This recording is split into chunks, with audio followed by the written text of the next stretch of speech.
En los meses finales de 1944, después de casi una década de guerra, Japón sufría un revés, su economía pataleaba. Su milicia se hallaba esparcida a través de media Asia y los territorios que había ganado en el Pacífico estaban cayendo como piezas de dominó bajo las fuerzas estadounidenses. La derrota parecía inevitable.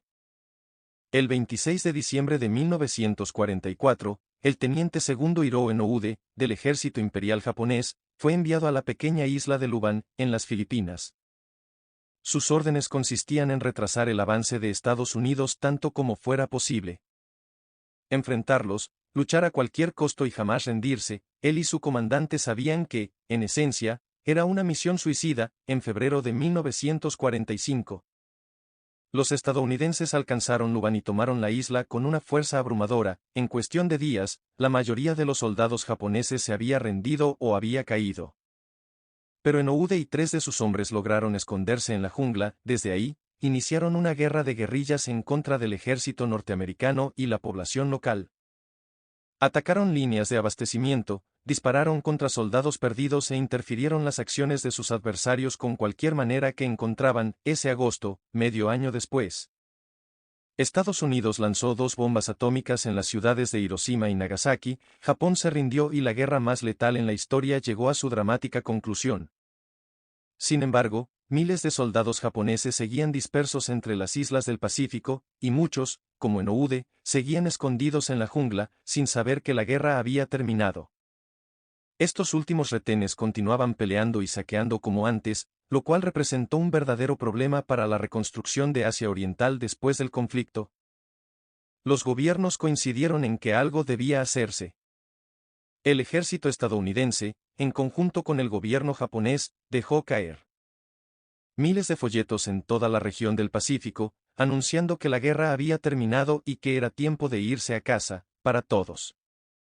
Enoude y sus hombres, como muchos otros, encontraron y leyeron dichos volantes, pero a diferencia de los demás, Enoude consideró que eran falsos. Una trampa maquillada por las fuerzas enemigas para desenmascarar a los guerrilleros.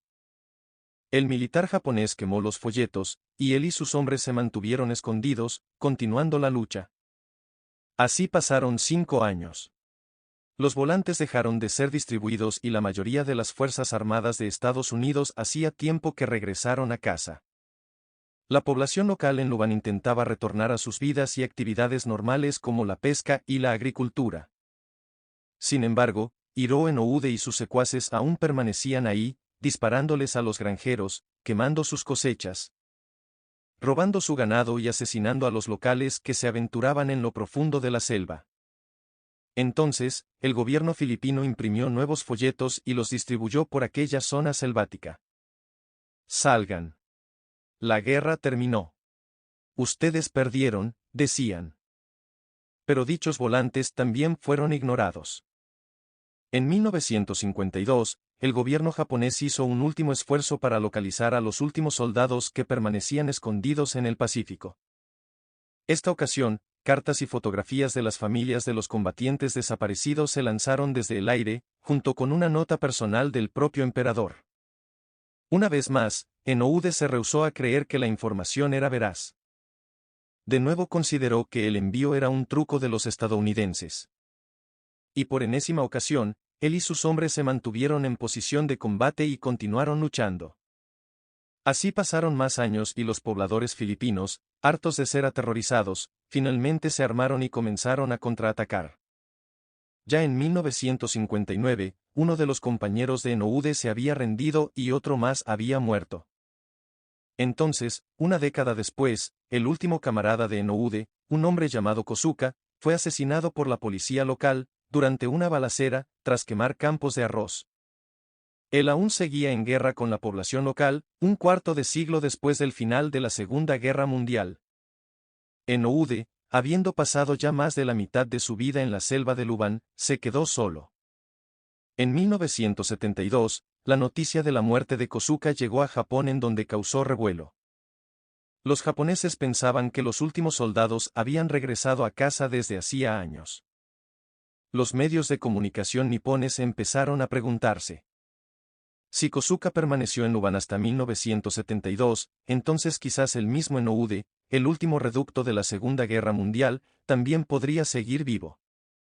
Ese año, los gobiernos de Japón y Filipinas enviaron equipos de búsqueda para encontrar al enigmático Teniente Segundo, ahora convertido en mito, en héroe y en fantasma.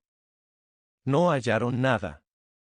Conforme transcurrieron los meses, la historia del teniente Enoude se convirtió en algo similar a una leyenda urbana en Japón, el héroe de guerra que parecía demasiado loco como para haber existido. Muchos lo romantizaron. Otros lo criticaron. Algunos más pensaron que su historia solo se trataba de un cuento de hadas, inventado por quienes aún deseaban creer en un Japón que había desaparecido mucho tiempo atrás. Fue alrededor de esa época cuando un joven llamado Norio Suzuki escuchó por primera vez de Enoude. Suzuki era un aventurero, un explorador y también un poco hippie. Nacido después del término de la guerra, abandonó la escuela y pasó 4 años pidiendo aventens para viajar a través de Asia, Medio Oriente y África. Dormía en bancas de parque, en coches de extraños, celdas de prisión y bajo las estrellas. Ofrecía su trabajo en los ranchos a cambio de comida y donaba sangre para pagar su estancia en los lugares donde se quedaba. Era un espíritu libre y, quizás, estaba un poco loco. En 1972, Suzuki necesitaba otra aventura. Había regresado a Japón después de sus viajes y en su país encontró asfixiantes sus estrictas normas culturales y su jerarquía social. Odiaba la escuela. No podía mantener un trabajo. Quería estar de vuelta en la aventura, a su propio paso. Para Suzuki, la leyenda de Hiroo Enoude le llegó como una respuesta a sus inquietudes. Significaba una aventura nueva e importante y le atraía perseguirla. Suzuki creía que él sería el que finalmente hallaría a Enoude.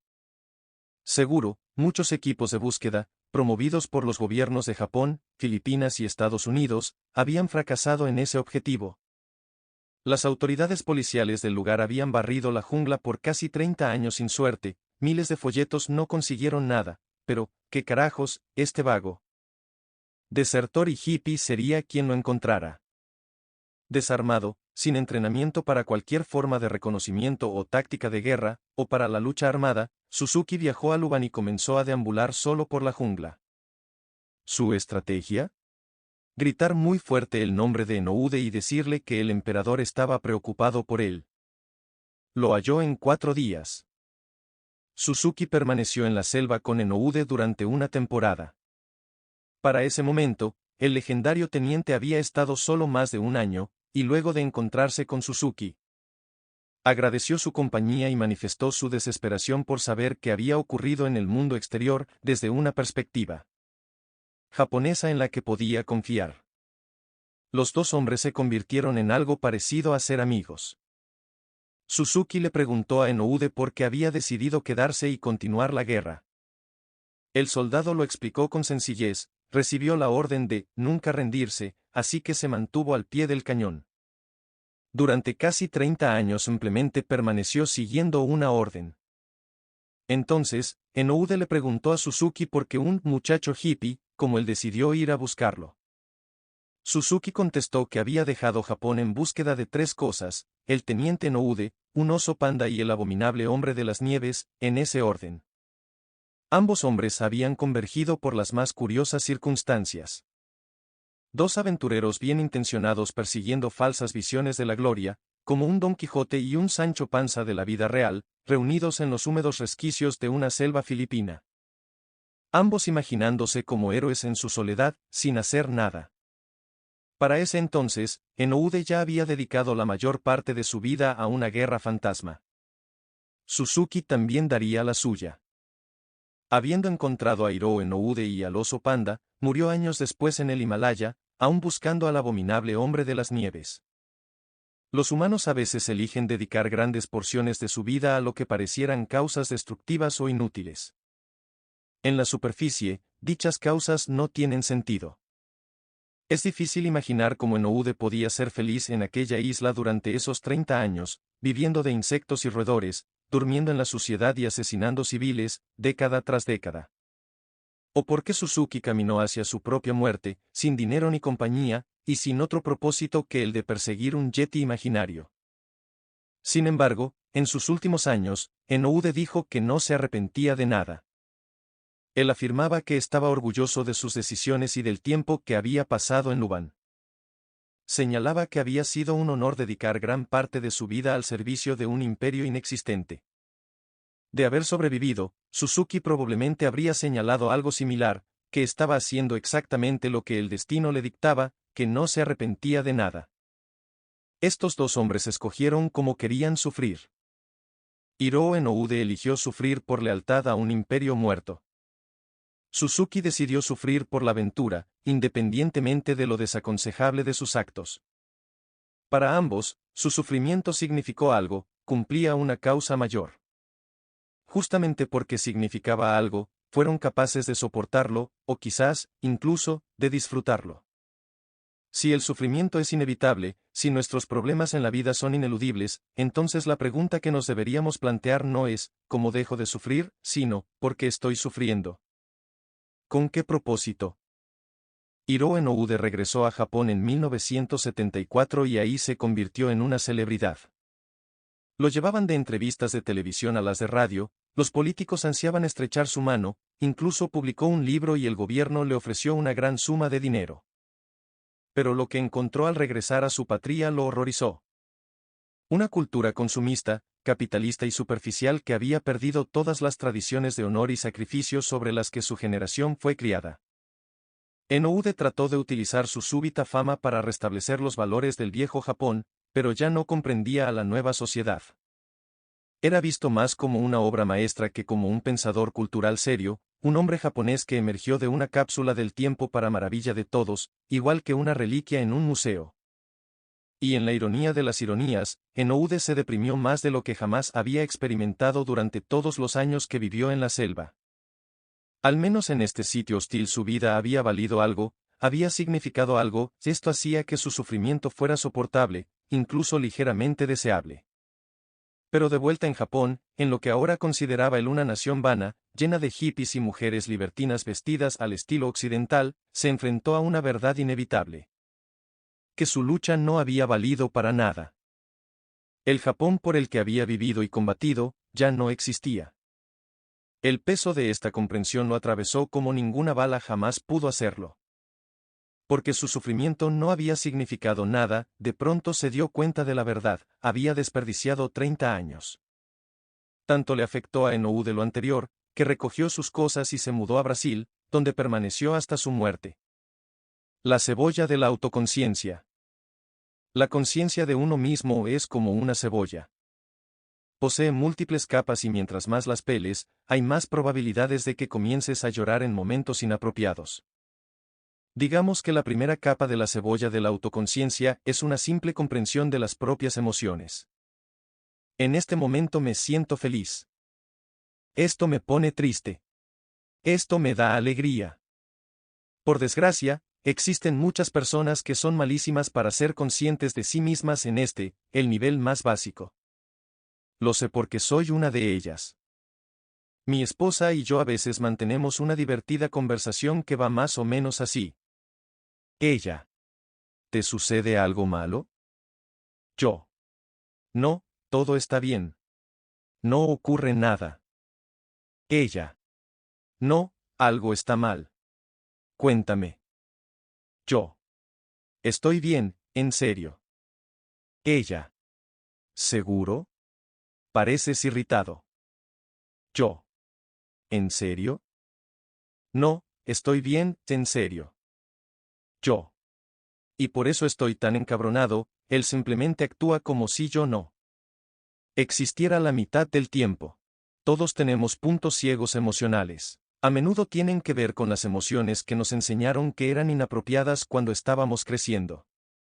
Lleva años de práctica y esfuerzo volverse bueno para identificar esos puntos ciegos en nosotros mismos y luego expresar las emociones involucradas de manera apropiada. Pero esta tarea es muy importante y bien vale la pena el esfuerzo. La segunda capa de la cebolla de la autoconciencia es la habilidad de preguntar por qué sentimos ciertas emociones. Estas preguntas del por qué son difíciles y por lo general lleva meses o incluso años contestarlas con precisión y de manera consistente. Muchas personas requieren acudir a algún tipo de terapia solo para escuchar esas cuestiones por primera vez. Dichas preguntas son importantes porque iluminan lo que consideramos éxito o fracaso. ¿Te sientes molesto? ¿Será porque fallaste en lograr alguna meta? ¿Por qué te sientes letárgico y sin inspiración? ¿Será porque no crees estar suficientemente realizado? Este nivel de cuestionamiento nos ayuda a entender la causa raíz de las emociones que nos abruman. Una vez que entendemos ese origen, idealmente podemos hacer algo para cambiarlo. Pero aquí va otra capa de la cebolla de la autoconciencia, aún más profunda. Y esa está llena de muchas lágrimas.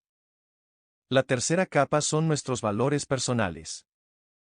¿Por qué considero esto un éxito o fracaso? ¿Cómo estoy eligiendo evaluarme a mí mismo? ¿Bajo qué estándar me juzgo a mí y a quienes me rodean? Este nivel, que requiere constante cuestionamiento y esfuerzo, es muy difícil de alcanzar. Pero es el más importante, porque nuestros valores determinan la naturaleza de nuestros problemas y la naturaleza de nuestros problemas determina la calidad de nuestras vidas. Los valores determinan todo lo que somos y hacemos. Si lo que valoramos es poco útil, si lo que consideramos un éxito o fracaso es elegido con mediocridad, entonces todo lo que esté basado en esos valores, los pensamientos, las emociones, los sentimientos del día a día, estará fuera de control. Todo lo que pensamos y sentimos sobre una situación, se reduce a qué tan valiosa la percibimos.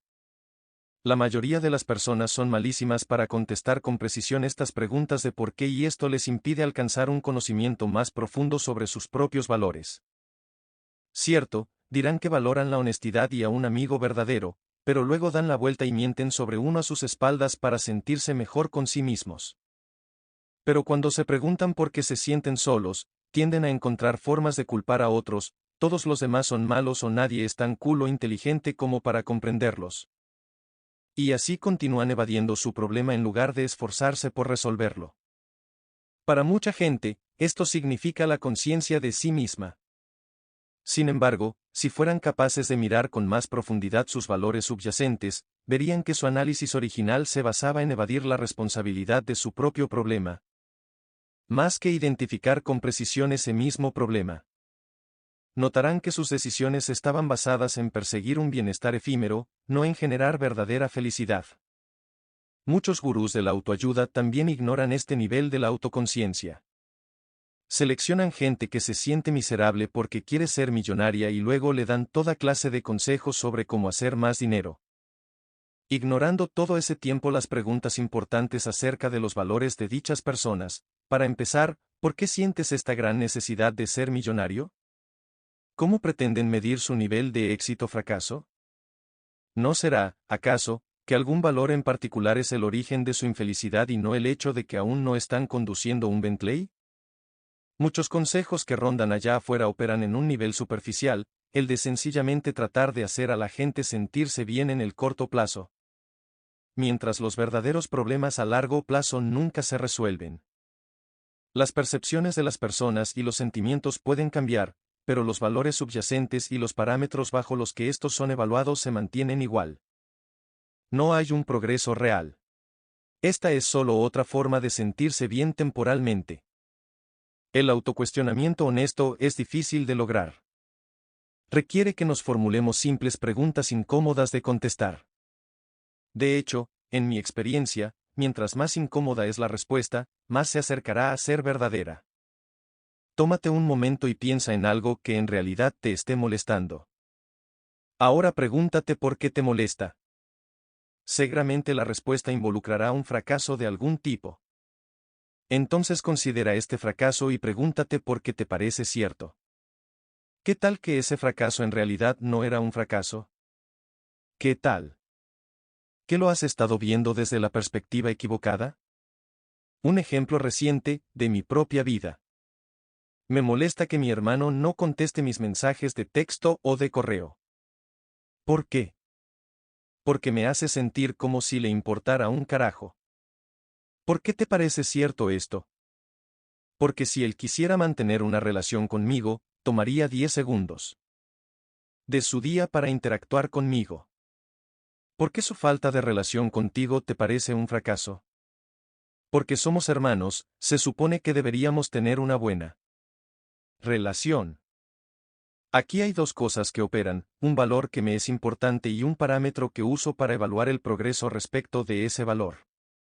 Mi valor, los hermanos deberían tener una buena relación entre ellos. Mi parámetro, estar en contacto por teléfono o correo, así es como mido mi éxito como hermano. Al aferrarme a este modo de calificar las cosas, me hago sentir como un fracasado, lo que ocasionalmente arruina mis domingos por la mañana. Incluso podríamos cavar más profundo, repitiendo el proceso. ¿Por qué se supone que los hermanos deben tener una buena relación? Porque somos familia, y la familia debe estar unida.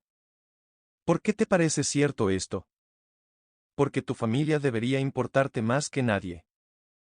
¿Por qué te parece cierto esto? Porque estar unido con tu familia es normal y sano, y yo no tengo eso. En este intercambio, soy claro sobre mi valor subyacente, tener una buena relación con mi hermano, pero aún estoy luchando con mi parámetro.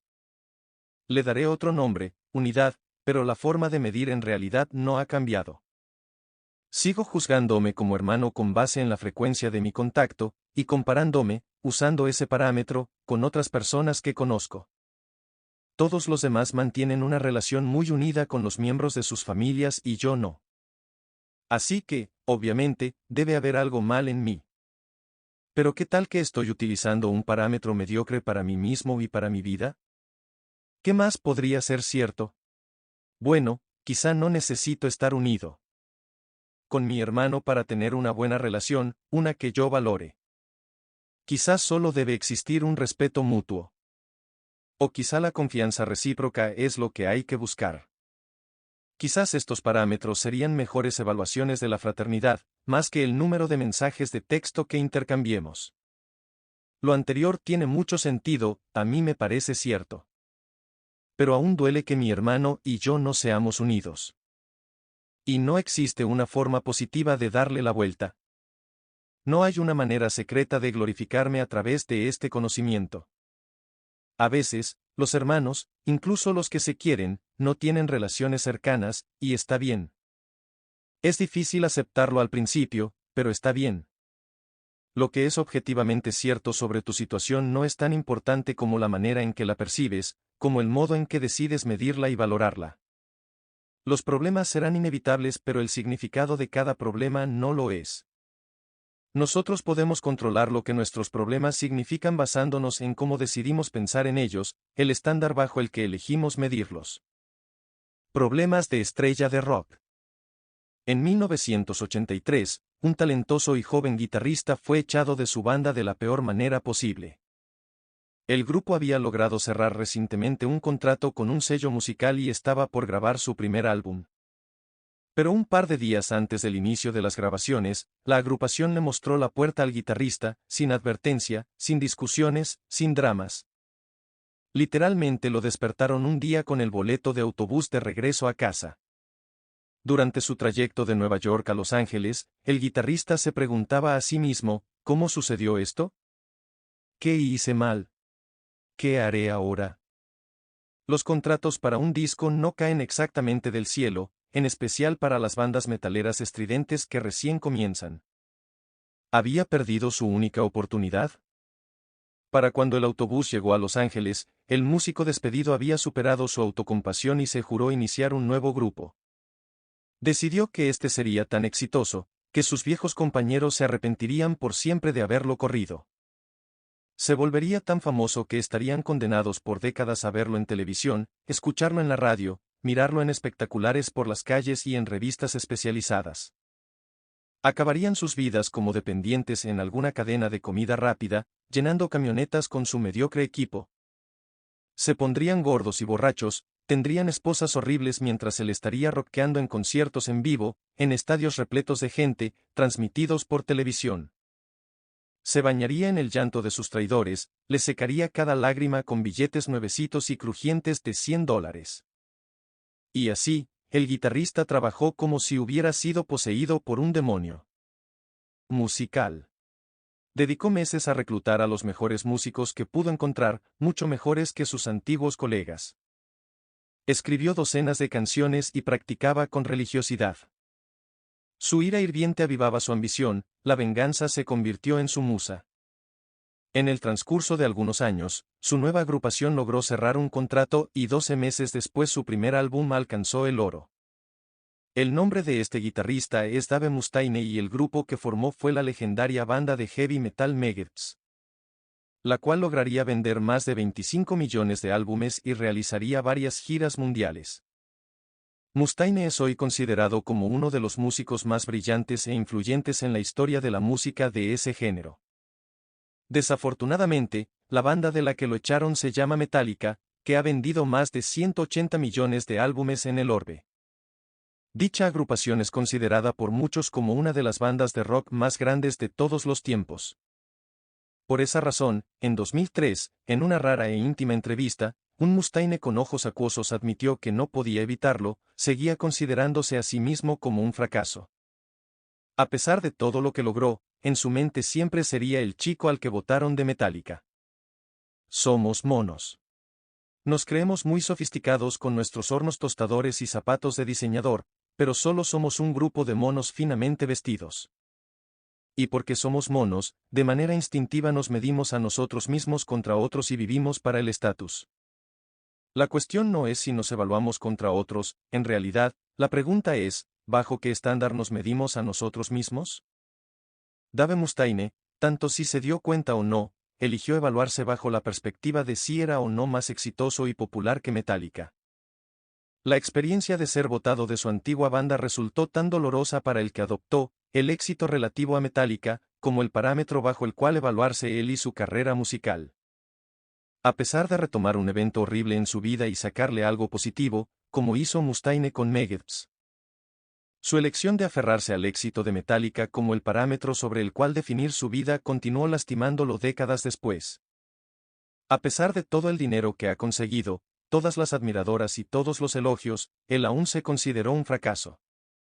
Ahora bien, tú y yo podemos ver la situación de Dave Mustaine y reírnos. Tenemos a un tipo con millones de dólares, cientos de miles de fanáticos que lo idolatran, una carrera que ama y todavía se pone a llorar porque sus compañeritos rockeros de hace 20 años son más famosos que él. Esto es porque tú y yo poseemos valores diferentes a los de Mustaine y nos evaluamos bajo distintos parámetros.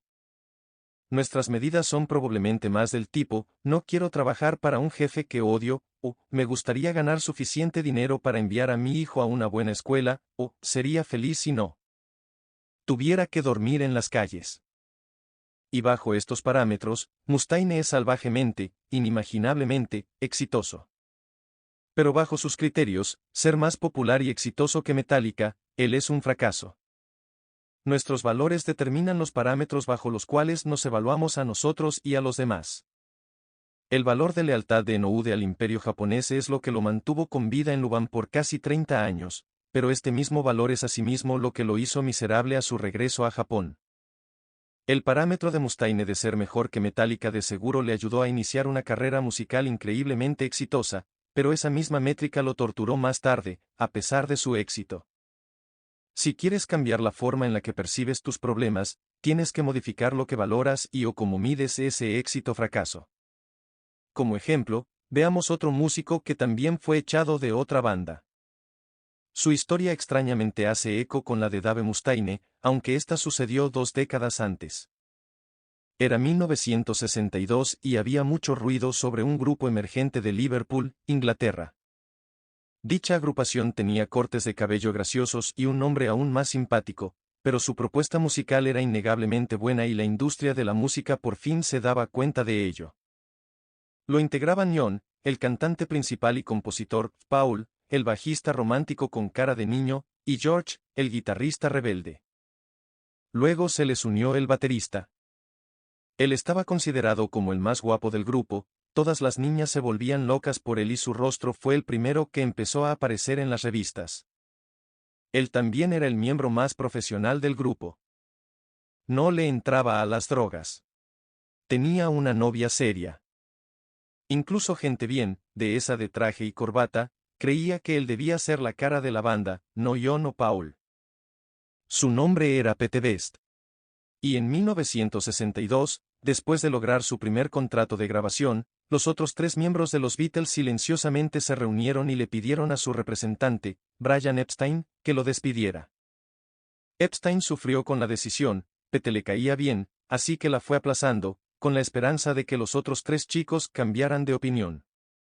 Meses posteriores, unos 3 días después de haberse iniciado la grabación de su primer álbum, Epstein finalmente llamó a Best a su oficina. Ahí, el representante, sin grandes ceremonias, le pidió que se largara y encontrara otra banda. No le dio razones, explicaciones ni condolencias, solo le dijo que los otros tipos lo querían fuera del grupo, así que, bueno, pues mucha suerte. Como reemplazo, la banda invitó a un bicho raro llamado Ringo Starr. Ringo era mayor y tenía una nariz chistosa y enorme. Aceptó usar el mismo corte horrible de cabello que John, Paul y George e insistió en escribir canciones sobre pulpos y submarinos. Los otros dijeron, al carajo, ¿por qué no? En los 6 meses que siguieron al despido de Best, la Beatlemanía estalló, y las caras de John, Paul, George y del Pete Ringo se convirtieron, posiblemente, en las más famosas del planeta. Mientras tanto, Best se sumió de manera comprensible en una profunda depresión y dedicó mucho tiempo a hacer lo que cualquier inglés hará si le das una razón, beber. El resto de los años 60 no fue amable con Pete Best. Para 1965 ya había demandado a 2 de los Beatles por calumnia y todos sus otros proyectos musicales fracasaron en forma terrible. En 1968 intentó suicidarse, pero su madre lo convenció de no hacerlo. Su vida era un naufragio. Best no tuvo la misma historia de redención que Dave Mustaine. Nunca se convirtió en una superestrella global ni hizo millones de dólares. Sin embargo, de varias maneras, Best terminó mejor que Mustaine. En una entrevista en 1994, dijo, «Estoy más feliz de lo que habría sido con los Beatles». ¿Qué carajos? Best explicó que las circunstancias que lo marginaron de los Beatles al final propiciaron que conociera a su esposa. Y luego su matrimonio lo llevó a tener hijos. Sus valores cambiaron. Pete empezó a evaluar su vida de manera diferente. La fama y la gloria hubieran sido agradables, seguro, pero él decidió que lo que ahora tenía era más importante, una familia grande y unida, un matrimonio estable, una vida sencilla. Incluso llegó a dar conciertos como baterista, realizó giras por Europa y grabó discos hasta bien entrados los años 2000. Entonces, ¿qué perdió? Solamente mucha atención y adulación, pero lo que ganó significó mucho más para él. Estas historias sugieren que algunos valores y parámetros son mejores que otros. Algunos llevan a buenos problemas que son fácil y regularmente resueltos. Otros conducen a problemas malos que no son ni fácil ni regularmente resueltos. Valores mediocres. Existe un puñado de valores comunes que crean verdaderos problemas a la gente, problemas que difícilmente se pueden resolver. Repasémoslos. 1. Placer. El placer es estupendo, pero es un valor terrible como para que tu vida gire alrededor de él. Pregúntale a cualquier drogadicto cómo le ha ido con esta búsqueda del placer. Pregúntale a una adúltera que humilló a su familia y perdió a sus hijos y, después de todo, el placer la hizo feliz. Pregúntale a un hombre que casi se comió a sí mismo hasta matarse si el placer le ayudó a resolver sus problemas. El placer es un dios falso. Las investigaciones muestran que la gente que enfoca su energía en placeres superficiales termina más ansiosa, más inestable emocionalmente y más deprimida. El placer es la forma más superficial de satisfacción vital y por ello es la más fácil de obtener y la más fácil de perder. Sin embargo, nos venden el placer las 24 horas del día. Es nuestra obsesión. Es lo que usamos para desensibilizarnos y distraernos. Pero este placer, aunque sea necesario en la vida, no es, en sí mismo, suficiente. El placer no es la causa de la felicidad, más bien es el efecto. Si haces todo lo demás bien, entonces el placer ocurrirá naturalmente, derivará de esto. 2. Éxito material. Muchas personas miden su valía personal basándose en qué tanto dinero ganan, qué tipo auto manejan o si su patio de enfrente es más verde y más bonito que el de su vecino. Los estudios demuestran que toda vez que uno es capaz de satisfacer las necesidades físicas básicas, la correlación entre la felicidad y el éxito mundano rápidamente alcanza el cero. Si te estás muriendo de hambre y vives en la calle, a la mitad de la India, un extra de $10,000 al año afectaría mucho tu felicidad. Pero si te encuentras cómodamente dentro de la clase media de un país desarrollado, un extra de $10,000 anuales no afectará mucho. Lo cual significa que te estás matando trabajando horas extras y fines de semana para, básicamente, nada. El otro problema de sobrevalorar el éxito material es el peligro de priorizarlo sobre otros valores, como la honestidad, la no violencia y la compasión. Cuando la gente se mide, no por su comportamiento sino por los símbolos de estatus que va coleccionando, no solamente es superficial, probablemente también sea cabrona. 3. Siempre tener la razón. Nuestros cerebros son máquinas ineficientes. De manera constante asumimos mal, juzgamos equivocadamente las probabilidades, recordamos mal los hechos, nos sesgamos cognitivamente y tomamos decisiones con base en nuestros caprichos emocionales. Como humanos, regularmente permanecemos muy equivocados, así que, si tu parámetro para evaluar el éxito en la vida consiste en tener la razón, bueno, te costará mucho trabajo reflexionar todas esas patrañas. El hecho es que las personas que basan su valor personal en tener siempre la razón, no se permiten aprender de sus errores. Les falta habilidad para comprender nuevas perspectivas y coincidir con otros, se cierran a información nueva e importante. Es mucho más útil asumir que eres ignorante y que no sabes mucho. Eso te mantiene libre de creencias mediocres y promueve un estado constante de aprendizaje y crecimiento. 4. Mantenerse positivo. Luego vienen aquellos que miden sus vidas respecto de su habilidad de ser positivos, básicamente, en la mayoría de las cosas. ¿Perdiste tu trabajo? Genial, ahora tienes la oportunidad de explorar tus pasiones. ¿Tu esposo te engañó con tu hermana? Bueno, por lo menos ya sabes lo que le importas a los demás. ¿Tu hijo se está muriendo de cáncer de garganta? Al menos ya no tendrás que pagarle la universidad. A pesar de que algo tiene de bueno el verle el lado amable a todo, la verdad es que a veces la vida apesta y lo más sano que puedes hacer es admitirlo. Negar las emociones negativas desemboca en experimentar emociones negativas más profundas y más prolongadas, así como a la disfunción emocional. Un constante estado de positivismo es una forma de evasión, no una solución válida a los problemas de la vida, mismos que, por cierto, si estás eligiendo los parámetros correctos y los valores adecuados, deberían estar llenándote de energía y motivándote. Es así de sencillo, en serio, las cosas van mal, la gente nos irrita, los accidentes ocurren. Estos asuntos nos hacen sentir fatal. Y está bien. Las emociones negativas son un componente necesario de la salud emocional. Negar esa negatividad es perpetuar los problemas en vez de resolverlos. El truco con las emociones negativas es, 1. Expresarlas de una manera socialmente aceptable y de forma sana, y 2. Manifestarlas de un modo que se alinee con nuestros valores. Un ejemplo sencillo, un valor mío es la no violencia, medida bajo los criterios de no pegar, de modo que, si me pongo furioso contra alguien, expresaré esa ira, pero sin asestarle un puñetazo en la cara. Una idea radical, lo sé. Pero la ira no es el problema. La ira es natural. La ira es una parte de la vida. La ira es muy sana en muchas situaciones. ¿Ves? El problema es pegarle en la cara a la gente, no la ira. La ira es meramente el mensajero de mi puño en tu rostro. No le eches la culpa al mensajero. Culpa a mi puño. Cuando nos forzamos por mantenernos positivos todo el tiempo, negamos la existencia de los problemas en nuestra vida. Y cuando negamos nuestros problemas, nos robamos la oportunidad de resolverlos y generar felicidad. Los problemas le agregan una sensación de significado e importancia a nuestra vida. De modo que agacharte para evitarlos es llevar una existencia sin sentido. En el largo plazo, completar un maratón nos hace más felices que comernos un pastel de chocolate.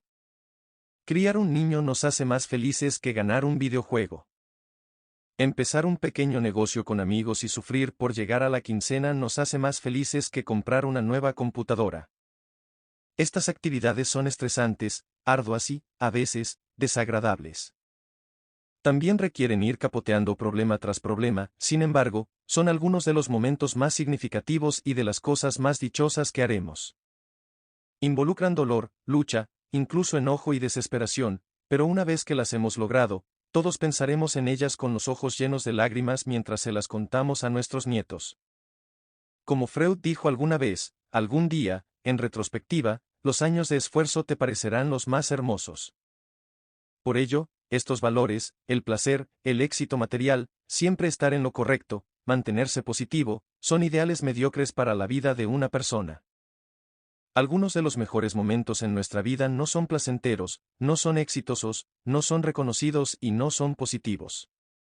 El punto es encontrar buenos valores y parámetros, como resultado, el placer y el éxito surgirán naturalmente, estos son efectos secundarios de los buenos valores. Solos, son bienestares efímeros. Definir buenos y malos valores. Los buenos valores, 1, se basan en la realidad, 2, son socialmente constructivos, y 3, son inmediatos y controlables. Los malos valores, 1, son supersticiosos, 2, son socialmente destructivos, y 3, no son inmediatos o controlables. La honestidad es un buen valor porque es algo sobre lo que tienes control completo, refleja la realidad y beneficia a otros. La popularidad, por el contrario, es un mal valor. Si este es tu valor y tu parámetro es ser la chica o el chico más popular en la fiesta, mucho de lo que sucede está fuera de tu control. No sabes quién más asistirá al evento y probablemente no conozcas a la mitad de los asistentes. Segundo, el valor parámetro no se basa en la realidad, podrás sentirte popular o impopular, cuando el hecho es que no tienes la más remota idea de lo que los demás en verdad opinan de ti. Nota al margen, como regla, la gente a la que le aterra lo que otros piensen de ella, en realidad se aterroriza del reflejo de todas las cosas horribles que piensa sobre sí misma. Algunos ejemplos de valores sanos y buenos son, la honestidad, la innovación, la vulnerabilidad, defenderse a sí mismo, defender a otros, respetarse a sí mismo, la curiosidad, la caridad, la humildad y la creatividad. Algunos ejemplos de valores malos y enfermizos son ser dominante a través de la manipulación o la violencia, el sexo indiscriminado, sentirse bien todo el tiempo, siempre ser el centro de atención, no estar solo, caerle bien a todo el mundo. Ser rico solo por ser rico y sacrificar animales pequeños a los dioses paganos. Te darás cuenta de que los valores buenos y sanos se alcanzan de manera interna. Algo como la creatividad o la humildad pueden experimentarse en este mismo momento. Simplemente tienes que orientar tu mente de cierto modo para conseguirlo. Estos valores son inmediatos y controlables, y te involucran con el mundo como es, en vez de como quisieras verlo tú. Los malos valores por lo general dependen de eventos externos. Viajar en un jet privado, que alguien siempre te diga que tienes la razón, poseer una casa en las Bahamas, comer tiramisú mientras 3 strippers juguetean sobre tu cuerpo. Los malos valores, aunque a veces sean divertidos o placenteros, están fuera de tu control y a menudo requieren de medios destructivos o supersticiosos para lograrlos. Los valores giran alrededor de la priorización. A todos nos gustaría comernos un tiramisú o tener una casa en las Bahamas. La cuestión aquí son tus prioridades. ¿Cuáles son los valores a los que les das prioridad sobre todo lo demás y que, por ende, influencian tu capacidad de decisión más que cualquier otra cosa? El valor más alto de Hiroo Enoude era la lealtad y el servicio totales al imperio japonés. Este valor, en caso de que no te hayas dado cuenta durante la lectura, apestaba más que un rollo podrido de sushi. Le causó verdaderos problemas a Hiroo, por mencionar algunos, se quedó varado en una isla remota donde sobrevivió a costa de comer bichos y gusanos durante 30 años. Y también se sentía impelido a asesinar civiles inocentes. Así que a pesar del hecho de que Hiroo se percibía como un éxito y a pesar de que estableció sus propios parámetros, creo que todos podemos estar de acuerdo en que su vida apestaba. Ninguno de nosotros intercambiaría papeles con él si nos dieran la oportunidad, ni aplaudiríamos sus acciones. Dave Mustaine alcanzó gran fama y gloria, y todo el tiempo se sintió como un fracasado. Esto obedece a que adoptó un valor mediocre basado en una comparación arbitraria del éxito de los demás. Dicho valor le generó problemas como, tengo que vender 150 millones de álbumes, cuando lo consiga, entonces todo estará bien, y mi próxima gira necesita llenar todos los estadios donde me presente, problemas que él pensó que necesitaba resolver para ser feliz. No sorprende que no lo fuera. Por el contrario, Pete Best dio un cambiazo. A pesar de estar deprimido y enloquecido por haber sido expulsado de los Beatles, conforme se hizo adulto aprendió a repriorizar lo que le importaba y fue capaz de evaluar su vida bajo una nueva luz. Gracias a esto, se convirtió en un viejecito feliz y saludable, con una vida sencilla y una gran familia. Cosas por las que, irónicamente, los 4 Beatles dedicaron décadas de esfuerzo a conseguir y mantener.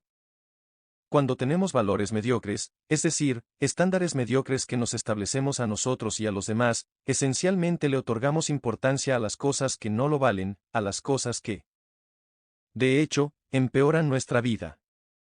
Pero cuando elegimos mejores valores, somos capaces de dirigir nuestra atención hacia algo mejor, hacia las cosas que importan. El tipo de cosas que mejoran nuestro estado de bienestar y que generan efectos secundarios de felicidad, placer y éxito. Esto, en resumidas cuentas, es de lo que trata la mejora personal, priorizar mejores valores, elegir cosas mejores a las que darles nuestra atención.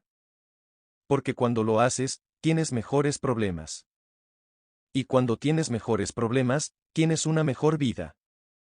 El restante contenido de este libro está dedicado a 5 valores disruptivos que considero son los valores más benéficos que uno puede adoptar. Todos siguen la ley de retrocesión de la que hablamos con anterioridad, ya que todos se presentan desde una perspectiva negativa. Todos invitan a enfrentar nuestros problemas más profundos, en lugar de evadirlos con bienestares efímeros. Estos 5 valores son poco convencionales e incómodos. Pero, para mí, son capaces de cambiar una vida. El primero, que conoceremos en el siguiente capítulo, es una forma radical de responsabilidad, aceptar la responsabilidad por cada cosa que sucede en tu vida, sin importar de quién es la culpa. El segundo es la incertidumbre, el reconocimiento de tu propia ignorancia y el cultivo de la duda constante en tus propias creencias.